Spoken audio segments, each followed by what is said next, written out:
जोशी का अतीन्द्रिय ज्ञान। श्री दयाशंकर गिरिजा शंकर जोशी 84 भट्ट एक सिद्ध पुरुष हो गए हैं। लोग उन्हें चादोद क्षेत्र के गुप्त योगेश्वर का उद्दड़ जोशी महाराज कहते थे। उन्होंने एक बार आत्मानुभूति बताई। मैं तो बचपन से गायत्री उपासना करता हूँ। प्रातः ब्रह्म मुहूर्त में एक लोटा और धोती लेकर नर्मदा नदी में जाकर स्नान करना, वहाँ एक बड़े पेड़ के नीचे पूर्वाभिमुख बैठकर एकाग्र चित्त से गायत्री मंत्र का जप करना, यह मेरा क्रम था। शाम को घर आकर एक बार भोजन लेकर फिर शंकर जी की आराधना करता। मोक्ष की अभिलाषा से मैं समर्थ गुरु की खोज में था। माँ गायत्री की उपासना के प्रभाव से एक दिन एक महात्मा का दर्शन लाभ हुआ। उनकी सेवा में लग गया। सेवा करते करते एक दिन मध्य रात्रि में मुझ पर प्रसन्न होकर उन्होंने मेरी नाभि में हाथ से जोरदार धक्का लगाया। उसी क्षण मेरी कुंडलिनी जागृत हुई और मुझे आत्म साक्षात्कार हो गया। सारे जगत को मैं ब्रह्म रूप में देखने लगा। स्थावर जंगम युग में मुझे चैतन्य स्वरूप दिखने लगा। उसी दिन से मुझे रात्रि में समाधि होने लगी। मैं जिस मनुष्य को देखता उसके भूत, भविष्य और वर्तमान को जानने लगा, किंतु किसी को कहता नहीं, आवश्यकता अनुसार ही उत्तर देता। मेरे अंदर ही सभी देवी देवताओं का निवास है। मैं तो कर्तुम अकर्तुम अन्यथा कर्तुम रूप हूँ। जो होने वाला है और जो नहीं होने वाला है, दोनों को ही बदल सकता हूँ।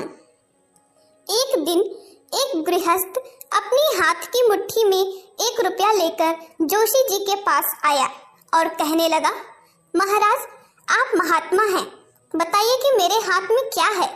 महाराज ने हंसते हंसते कहा, भाई मेरी परीक्षा मत लो। पर वह माना नहीं, अपने आग्रह पर अड़ा रहा। तब महाराज जी ने कहा, तुम्हारी मुट्ठी में जो है वह तुम्हारी चमड़ी के रंग में मिल जाएगा। उस व्यक्ति ने हाथ खोला तो देखा मुट्ठी का रुपया गायब है। उसकी जगह उतना ही बड़ा सफेद दाग पड़ गया है। महाराज जी की एक भक्त एक समय नर्मदा नदी में बाढ़ आने से उसमें डूब गया। महाराज जी को यह समाचार मिला तो वे मुंह ढककर सो गए। 3 घंटे तक हिले डुले नहीं। तब तक वह डूबने वाला भक्त आ गया। उनके चरण स्पर्श कर बोला, महाराज जी डूबने के बाद मैं बहुत दूर तक बहता गया। तभी उस अथाह जलराशि में से किसी महात्मा ने मुझे बाहर खींच निकाला और किनारे लाकर छोड़ा। उसकी बातें सुनकर महाराज हंसने लगे। उसके जाने के बाद बोले, भक्तों की रक्षा करना तो मेरा काम है। एक दिन महाराज जी ने एक भक्त को नर्मदा के किनारे पर जाने से मना किया। उसी दिन उसका सामान नाव से आने वाला था, इसलिए उसको नदी तक जाना पड़ा। वह एक पत्थर पर बैठकर माल को देखने लगा। इतने में ही वह पत्थर खिसक गया और डूब गया। इस तरफ उद्दत महाराज सिर ओढ़कर सो गए। 1 घंटे के बाद मुंह खोलकर बैठ गए। थोड़ी देर बाद वह भक्त आया और पैर पकड़कर बोलने लगा, भगवान आपकी आज्ञा का उल्लंघन करके मैं नर्मदा के किनारे गया। वहां पत्थर खिसक जाने से मैं डूब गया। फिर भी उसी क्षण मेरे मुंह से गुरुदेव गुरुदेव शब्दों का उच्चारण होने लगा। एक संत ने मुझे पैर पकड़कर बाहर लाकर छोड़ दिया। महाराज आपकी कृपा को मैं कैसे भूल सकता हूँ, आपने ही मुझे बचाया है। एक बार महाराज जी एक भक्त महिला से मिलने गए। यह देवी महाराज जी की अनन्य भक्त थी और उनकी खूब सेवा करती थी। महाराज जी मिलने गए, उस समय उसको 104 डिग्री बुखार चढ़ा था। महाराज जी के दर्शन करके वह बोली, प्रभु आपकी प्रसादी स्वरूप भस्म मुझे चाहिए, मेरा बुखार उससे भाग जाएगा। महाराज जी ने कहा, माता जी आज सोमवार है, शुक्रवार को भस्म मिलेगी। शुक्रवार को उनकी मृत्यु हुई और वह भस्म में मिल गई। एक बार एक भक्त अपने मित्र के साथ महाराज जी से मिलने गया। सब लोग दरवाजे के पास बैठ गए। दरवाजे से होकर जोर की हवा आ रही थी। महाराज जी के पास में रखा हुआ घी का जो दीपक जल रहा था वह हवा के कारण न बुझ जाए, इस विचार से एक व्यक्ति को दरवाजा बंद करने के लिए संकेत किया। इतने में ही महाराज महाराज जी ने दीपक के आसपास उंगली घुमाकर दरवाजा बंद न करने के लिए इशारा किया। हवा जोर से आ रही थी, फिर भी दीपक बुझा नहीं। ऐसे कई चमत्कार महाराज जी के संपर्क में आने वालों ने स्वयं देखे थे और अनेक लोग उनकी अलौकिक शक्ति से बहुत लाभान्वित हुए। विद्या विभूषण मुकुटमणि राम जी।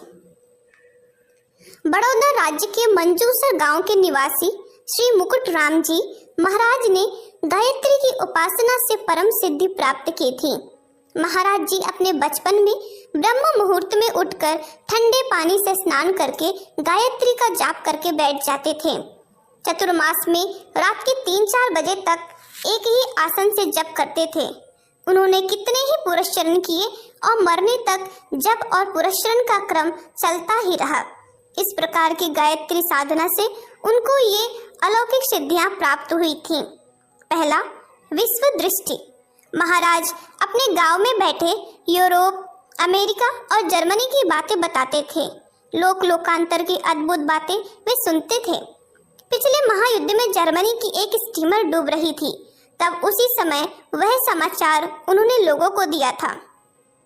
दूसरा, सर्वभाषा ज्ञान। वे गुजराती दूसरी कक्षा से ज्यादा पढ़े भी ना थे, किंतु गायत्री जप के प्रभाव से कितनी ही भाषाओं पर मातृभाषा जितना प्रभाव आ गया था। एक दिन उनके पास बड़ौदा के एक सरकारी कर्मचारी आए। वे तेलंगाना के निवासी थे। उनके साथ उन्होंने तेलुगु भाषा में बात की। बाद में उसके साथ कन्नड़ में भी बात किए। एक फकीर के साथ फारसी में बात करने लगे। कभी कभी वे अंग्रेजी में बात करते हुए देखे गए। उनका कहना था कि एन ज्ञातेन इदम सर्व विज्ञातम भवति। गायत्री को जान लेने से और कुछ अज्ञात नहीं रहता। तीसरा, अगाध शास्त्र ज्ञान से वे संपन्न थे। चौथा, ज्योतिष ज्ञान। वे कभी ज्योतिष पढ़े नहीं थे, लेकिन पास आने वाले मुंह देखकर भूत, वर्तमान, भविष्य की बातें बताते थे। जन्म कुंडली भी बनाते थे और जमीन में गढ़ा हुआ द्रव्य भी दिखाते थे। पांचवा, योग शास्त्र ज्ञान। शरीर और शरीर के अंदर की शक्तियां स्वयं ने देखी हो ऐसी वे बातें करते थे। उसी वक्त खट चक्रों की कितनी ही महत्वपूर्ण बातें कहते थे। छठवां, वैदिक शास्त्र। आयुर्वेद संबंधी कितनी ही चमत्कारी बातें बतलाते थे। वे कहते कि नक्षत्रों के साथ वनस्पतियों का घनिष्ठ संबंध है। अमुक नक्षत्र में अमुक औषधि वनस्पति को अमुक विधि के साथ लिया जाए तो अमुक प्रकार के रोग वाले मनुष्य को निश्चित रोग से मुक्ति मिलेगी। इसी तरह अमुक अमुक औषधियों से अमुक अमुक रोग निश्चित रूप से ठीक हो जाते हैं। सातवां, मंत्र शास्त्र सिद्धि। मंत्र शास्त्र बहुत गहन विषय है। कौन सा मंत्र कौन सी प्रकृति के व्यक्ति को दिया जाए तो उसको तुरंत सिद्धि मिले, यह बात मंत्र की आत्मा और व्यक्ति की आत्मा को पहचानने वाली शक्ति से संबद्ध है। उनमें यह शक्ति थी। आठवां, वचन सिद्धि। वचन सिद्धि के कितने ही चमत्कार उन्होंने दिखाए थे। एक बार ब्राह्मण लोग खाने बैठे थे, तभी बारिश शुरू हुई। महाराज ने वर्षा बंद होने को कहा और वह बंद हो गई। तुरंत बुखार उतर जाएगा, ऐसा कहने के साथ ही कितनों के ही बुखार उतर गए थे। कहने मात्र से कई लोगों को संतान प्राप्त हुई। तुमको अब कभी दुख भुगतना नहीं पड़ेगा, ऐसा जिसको भी कहा उसे फिर सुख ही मिला। महाराज जी ने जब जब जो कुछ भी कहा वह अवश्य सिद्ध हुआ। 9वां, अन्य शरीर धारण। अपने शरीर को वैसा ही रखकर उन्होंने कितनी ही बार पर काया प्रवेश किया। एक बार उन्होंने एक मृत व्यक्ति के शरीर में प्रविष्ट होकर ऐसी गुप्त बातें बताईं जिन्हें सुनकर सब लोग ही आश्चर्य में डूब गए। 10वां, परावाड़ी ज्ञान।